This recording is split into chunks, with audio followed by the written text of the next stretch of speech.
Còn gì đấy? Đâu rồi sao?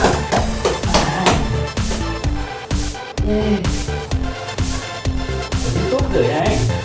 Đây là món quà gì các bạn? Món quà của YouTube. Con mở ra xem là cái gì nhá.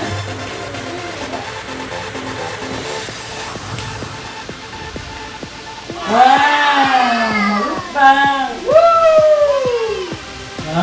Nút vàng của YouTube các bạn ơi, to quá.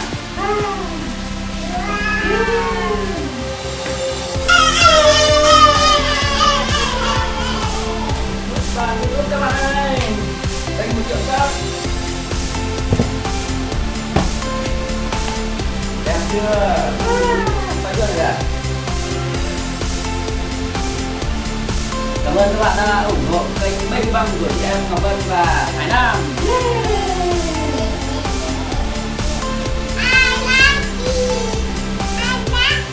Cảm ơn các bạn.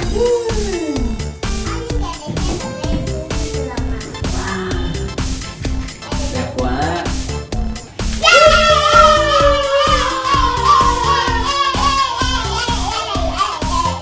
Bây giờ để thưởng cho thành tích của hai chị em, bố sẽ tặng hai chị em mỗi đứa 1 món quà nhá.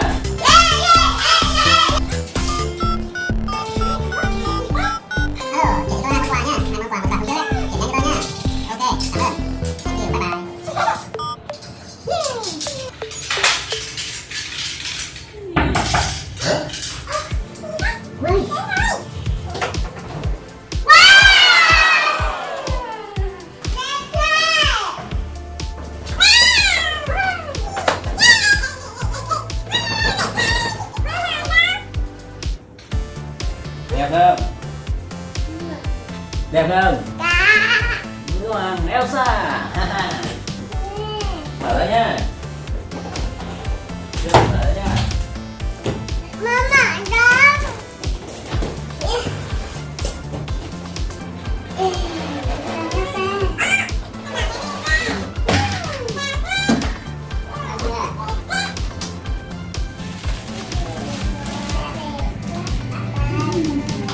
Đẹp không? Dùng miệng đấy.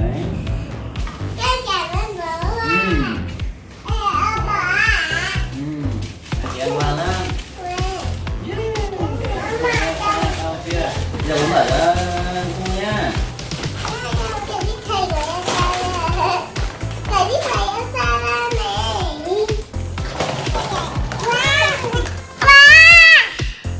Đẹp chưa?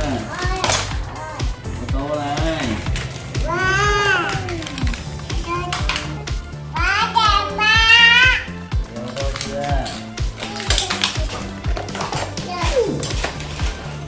Lần này con sát à?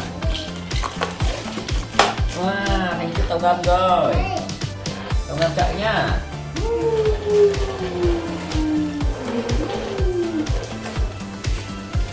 Mình mở cái này lên để thả ô tô vào đây nhá. Mở lên nhá. Đây thả này con. Thả như này.